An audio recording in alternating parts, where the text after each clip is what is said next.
China is preparing for war. It is building an entire city for this purpose. About 30 kilometers southwest of Beijing, a new military complex is coming up. They're calling it the Beijing Military City. Construction is already underway, and like most things Chinese, the scale is dramatic. It's a massive facility, some 1,500 acres in size, that is 10 times bigger than the Pentagon. The Pentagon, as you would know, is the headquarters of the US Defense Department. It is effectively the American Defense Ministry.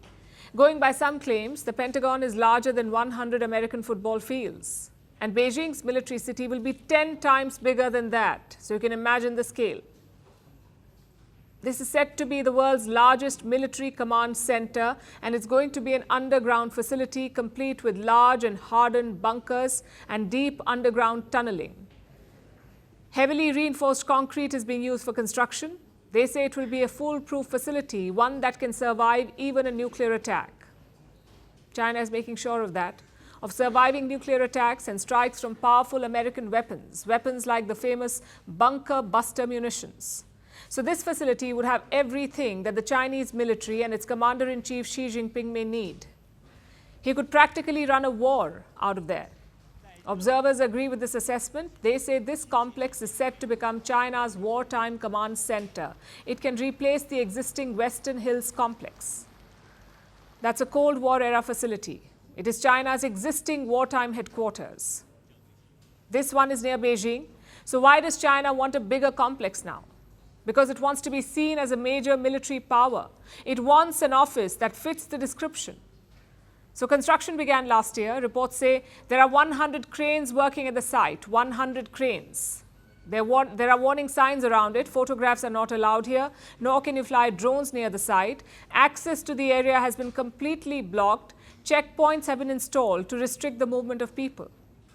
This is an area through which people used to go hiking, but now those routes have been shut.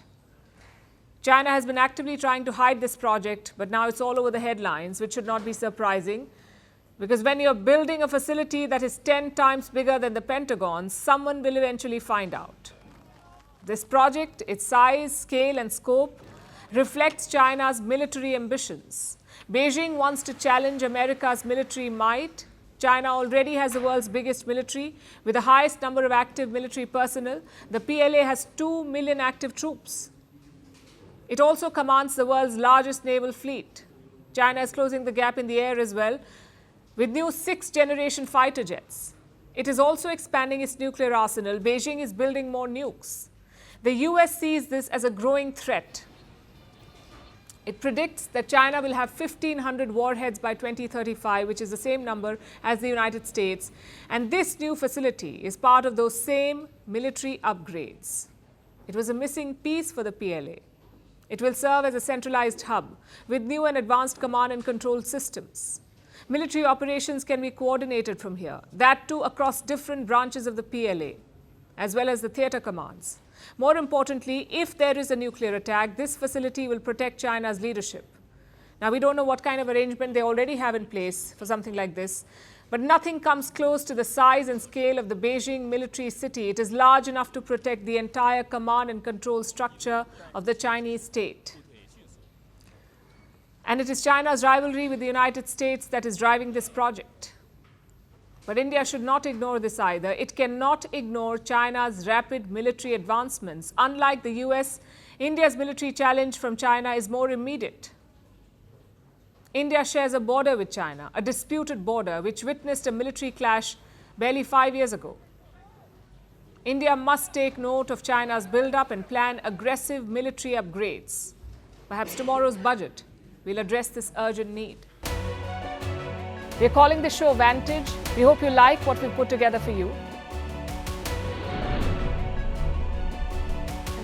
Touted as the minimum defense from that video. India's neighbors were the first to send the special edition of Vantage live from the White House throughout this week. Yes, Hindu Mandir we're on our way to Tel Aviv. Pretty measure, but it's also the perfect way to drive.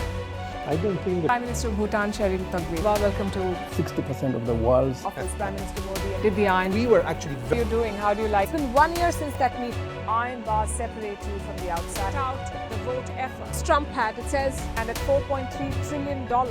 4.3 300 billion by 2030. That's what we need to tackle climate change.